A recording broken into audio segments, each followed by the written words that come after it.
Yo, what's going on, everybody? Welcome to the MrMaple Show. I'm here with my brother Sean. We're hanging out in the greenhouses today. I'm going to give you a greenhouse walkthrough. So we walked in here and walked straight to the back and came to this huge section, and we can't talk about Japanese maples without the classic, without the OG Bloodgood. Standing here in a forest full of them. Yeah, man, and you know, we love classic rock and roll, man. So you got to break out some of those classics here at MrMaple. And Bloodgood is probably one of the most popular Japanese maples in all of America, especially. I mean, you see these in almost every landscape, and for gardens. I mean, no matter where you go in the country, you'll see a Bloodgood planted somewhere. I mean, it's one of the most prominent kind of presences that you could put out in your landscape. Bright red color when it comes out in the spring, in the classic upright shape. Yeah, I mean, I really think that if you think about it, this is the tree that started it all for a lot of people. Yeah. That introduced them. How long would you drive through the neighborhoods and you saw the same trees, the same things, then all of a sudden you say, whoa, who's that? What's that red tree? Right. Most of the time, it's a Bloodgood. And that's what started it all. And for a lot of people, sent them down that rabbit hole of what else is out there.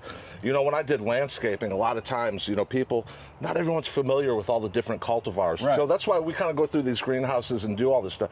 But a lot of people would say, I want a red. Red. What kind of red? Well, one of those that's upright. Yeah. And that would tell me they want a Bloodgood style Japanese maple. Well, here you go. And they're just looking fantastic in the greenhouse right now. Yeah, absolutely. Like Sean said, I think this is one of the trees that comes to mind for most people. And you know, you used to back in the day, you go into the nurseries and you say, I'm looking for a red one or a green one, right? And that was kind of what they had out there. But Bloodgood has always been a staple, a true classic in the garden. I mean, I've seen some specimens of this and nicely pruned where they've got the middle of the tree kind of opened up, and it looks amazing. I mean, don't sleep on Bloodgood. I know it's a very common and popular cultivar, but man, when you put it in the right setting and really give it a great shape and kind of train it as it goes, I mean, it'll be one of the most stunning specimens of Japanese maples. And still, to this day, going to give you one of the best red fall colors out there. Absolutely. You know, talking about those, you know, I want a red or a green. Right. And they say upright. Well, you know, how can we not stop now this next one? Right here. As a weeper, here's another one. We got Acer Japonicum and Nava Shadari. So, yeah, I mean, another classic red lace leaf Japanese maple.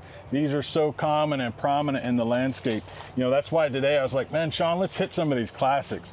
I mean, because a lot of times people are looking for the basics, kind of getting the foundation laid for their gardens. And some of these classic varieties is where you can start. Everybody needs a good red upright. Bloodgood covers that. You need a nice red lace leaf, going to be stay nice and low, cascading, mounding growth habit, and Nava Shadari is perfect for that. What I like about this, you know, sometimes you get people who ask, like, well, what's the difference between this one and that one? Well, a lot of times when we talk about, because we're looking at like that green, but this, you know, in Nava Shadari, to me, it's more of a darker red. So comparing it to some of the other ones like your Tamukiyamas or your Orangiola, and then, you know, with Orangiola, there's the debate, is that a green or is that a red? Right, yeah. But this one, you know, you kind of get that darker color of that red, but the weeping habit isn't, to me, isn't as dramatic as some of the other ones. Really cool shape on these. Even at a young age, you get a nice shape on the Nava Shadari. I mean, like I said, I think the classics today is kind of the theme here in the greenhouse, and Nava Shadari is definitely a lace leaf you need in your collection. And some great 3-gallon sizes. Great sizes on these. Make sure you go on the website and kind of browse around, see what we have available in some of these sizes. What else we got in here? All right, Sean, man, we got so many cool plants. We got some Genkos going on over here, some more Bloodgoods. I mean, we're always looking for something cool to talk about here in the greenhouses. And right up here, I think we should talk about these, Sean. What do you think? We got a really cool Acer Japonicum here. This kind of sets the bar when it comes to Japonicums because it's kind of a one of a kind. It's got that really nice red blushing color. Over top of that, we got Acer Japonicum Aka Emote. Man, I love how you kind of get this almost kind of bronzy red that it comes out on. But the thing with these is just the big leaves that are on it. You can't beat those big leaves, because when you start talking about in the garden landscape, you start talking about texture and leaf size. Well, you know, we've got lace leaves, we've got palmate leaves. With this, you get those big leaves. And you know, Corbin gives me a hard time because he was like, what do you think about this Japanese maple? Great fall color. Well, you know, with these big leaves, you're going to get great fall color. Exactly. Yeah, Acer Japonicums, typically, whenever you think about a Japonicum, it's going to be a big, large green leaf. And this right here kind of gives you something extra special with it. You're still going to get that big rounded leaf, but it gives you a nice bronze to red kind of blushing over top of that. Really rare. I mean, you know, you don't see a Japonicums with this kind of color typically in the garden. So if you're looking for a really unique style of Japonicum, definitely add this to your collection. And out in the landscape, it's going to green up during the summer like that, but once you, like I say, once you hit those fall colors, you can't beat it. You're going to get your oranges, your reds, your yellows, your purples. Japonicums always put on an amazing show. Now, I saw up here, we got to talk about, because we're talking about fall there. Well, what about winter interest? We came by this and this great set right here. Dude, we got some killer coral barks right here. What do we got, Sean? We got some Wildfire, Acer palmatum Wildfire. Yeah, man, the bark on Wildfire is really, really cool. In different times of the year, you're going to have a little bit different color on that bark too. I like that about it, because the bark's always changing. You get into the summer months, you're going to get more of these muted colors, and kind of goes into those oranges and reds. But in the winter, man, this thing starts yellow at the bottom and then gets to orange and then up to red, just like a fire, man. So it's really cool the way this thing plays off the name, the Wildfire.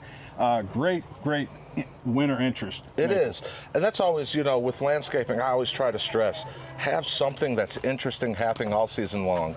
And sometimes winter could be hard. Outside of some evergreens and conifers and stuff like that, you don't have much to play off of. But man, you place one of these in front of one of those, you get yourself a blue conifer and you have this placed off in front of it, and then during the winter, you've got some real color and contrast happening in the landscape. Yeah, one of the things I think is cool about today's theme, me and Sean talking about classics, you know, Sengokaku has become a very popular. You see those planted in so many different places, which is a great, beautiful red coral bark Japanese maple going to a yellow in the fall. Well, Wildfire gives you a little bit extra kind of spice on that, because you can get some oranges with splotches of red in the fall color along with that yellow. So it kind of plays into that Wildfire name again with that beautiful kind of variety of color it gets in the fall. Really cool winter interest maple, and don't sleep on the fall color on this thing. It's pretty awesome. And you know, we keep talking about fall again, something that stood out. Something that stood out to me as we were going through is we've got Genko biloba grindstone. Oh man, dude, the ginkgos are prehistoric trees, man. It's like planting a dinosaur in your yard, and this thing gets out there too.